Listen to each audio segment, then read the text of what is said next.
1. Apocryphal and Gnostic Christian texts. In the Gnostic worldview, the material cosmos is not created by the supreme, true God but by a lesser, ignorant, and often malicious deity known as the Demiurge, often identified with the Old Testament Yahweh. This fundamentally reshapes the relationship between the spiritual and the physical, and by extension, between different classes of people. The chosen versus the slaves. The pneumatics. The chosen, these are individuals who possess a divine spark within them. They are awake to the true spiritual reality beyond the material prison. Their goal is to acquire gnosis, secret knowledge, to escape the cycle of reincarnation and return to the divine realm, the pleroma.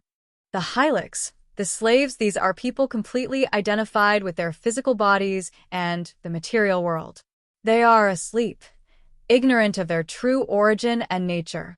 They serve the archons, the rulers of the material world, led by the Demiurge, by upholding worldly laws, religions, and social structures. Inter-family relationships. The relationship is not one of a benevolent family. The slaves, the hylics, are seen as spiritual kin to the emperor, the Demiurge, and his archons. They are his creations, living in his delusion. The chosen ones, the pneumatics, are orphans in this world, their true family being the transcendent, unknown God. In texts like the Apocryphon of John, the Demiurge, Yaldabaoth, declares, "I am a jealous God, and there is no other God beside me." The text immediately refutes this, revealing him as an ignorant fool.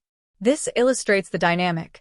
The emperor demands loyalty from his slaves, while the chosen know this is a lie.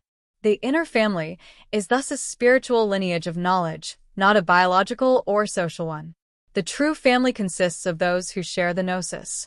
The Gospel of Thomas, saying 99, states, "Those who do the will of my Father are my brothers and my mother." 2. Paramasonic texts and ideologies. Paramasonic refers to groups, texts, and ideas that borrow the symbolism, structure, and aura of Freemasonry but operate outside its established traditions. This includes many 19th and 20th century occult orders and conspiracy theories. The chosen versus the slaves. The chosen are the initiated members of the secret order. They have access to esoteric knowledge about history, science, cosmology that is hidden from the profane masses, the slaves. The slaves are the general public, who are kept ignorant and manipulated by the very structures of society, which are secretly controlled by the initiated. Inter-family relationships. This dynamic is often framed as a hidden hierarchy or a secret government. The relationship between the emperor, the hidden masters, the Illuminati, the unknown superiors, and the slaves, humanity, is one of paternalistic control. The inner family of the initiated is bound by oaths, secret signs, and grades of initiation.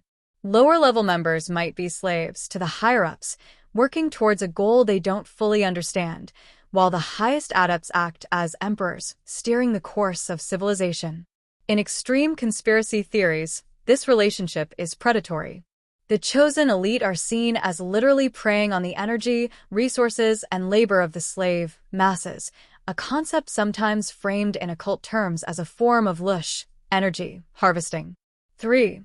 Parascientological texts and ideologies. This refers to the cosmology of Scientology and the many adjacent or derivative theories it has inspired, like certain parts of the QAnon mythology. The Scientology narrative is explicitly built on a cosmic history of oppression. The chosen versus the slaves. The Thetans, the chosen in Scientology. A Thetan is the immortal, divine self, analogous to a soul. A free or operating Thetan, OT, is the ideal state, a fully conscious, powerful being. The Wogs and body Thetans, the slaves, the general public, Wogs, are seen as trapped in the messed universe, matter, energy, space-time.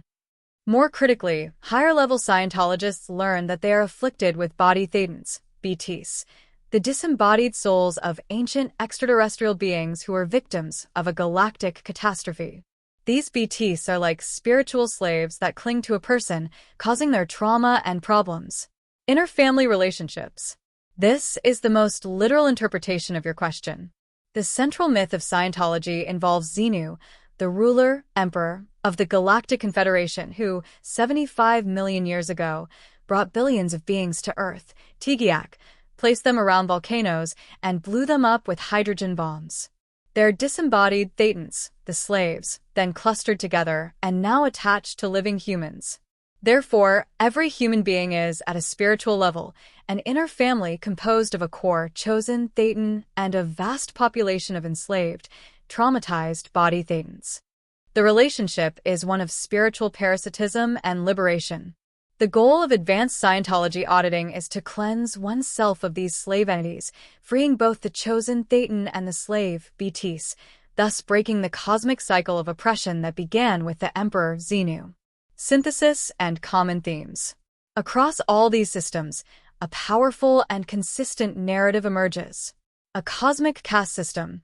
Reality is structured as a rigid hierarchy, from the ignorant slave to the powerful emperor or the enlightened chosen one. Knowledge as the divider. The primary factor separating the chosen from the slaves is access to secret, salvific knowledge, gnosis, hidden history, OT levels. The inner family is a prison or a battlefield. The relationship is rarely benevolent. It is a system of control, ignorance, and spiritual oppression that must be overcome. The family is either a lie to be exposed, Gnosticism, a secret control structure to be managed or exposed, Parmasonic, or a literal parasitic infestation to be cleared, Scientology. Salvation through separation. The goal for the chosen is never to improve the relationship with the slaves or the emperor within the system.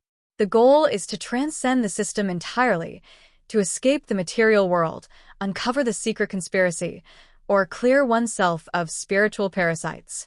In essence, these texts and ideologies use the metaphor of the inner family between emperor and slave to describe a fundamental, often hidden, conflict at the heart of existence, the struggle between spiritual freedom and systemic, often hidden, oppression.